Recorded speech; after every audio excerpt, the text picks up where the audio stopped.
The truest form of accepting the unknown, the unexpected, is weathering injuries during an NBA season. First Miller, now Haslem. And let us not forget Wade's left wrist, which is creating an extended question mark for Miami's first wave. So what is the response to the challenge of replacing the leadership, passion, soul of the team? There isn't one.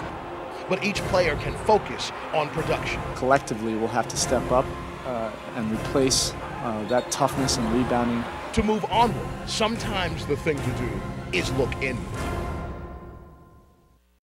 It is time for Miami Heat basketball on Sunsports.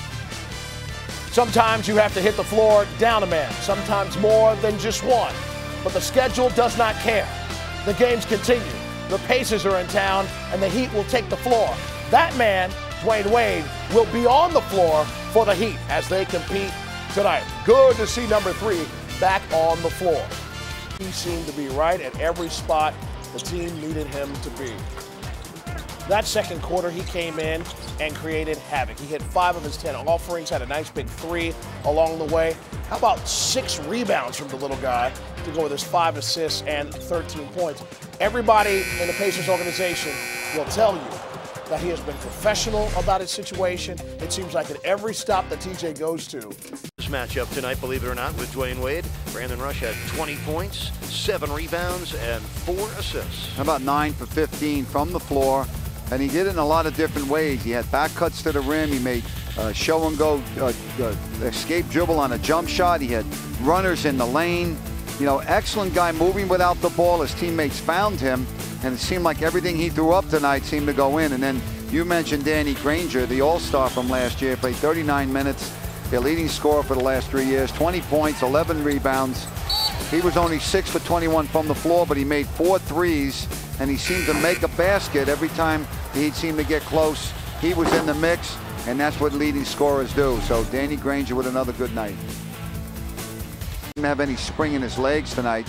Plays that he usually finishes, where he gets up a little higher, takes the hit.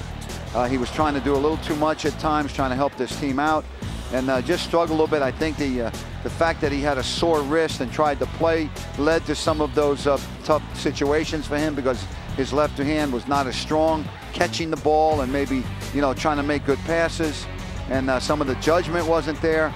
But we know how good Dwayne Wade is and has been in his 8th year with the Heat. He'll bounce back. You expect a much better game out of him on Wednesday night against Orlando. So Indiana boosts its record to 6. Once again, my man, Don. Only in all those countries. Once again, the final score, 93-77. Want to watch the game all over again? You can do it tonight, midnight, tomorrow at noon, right here on Sunsports. Our next telecast comes your way Wednesday night when the Heat take on the Magic at 7:30 in HD.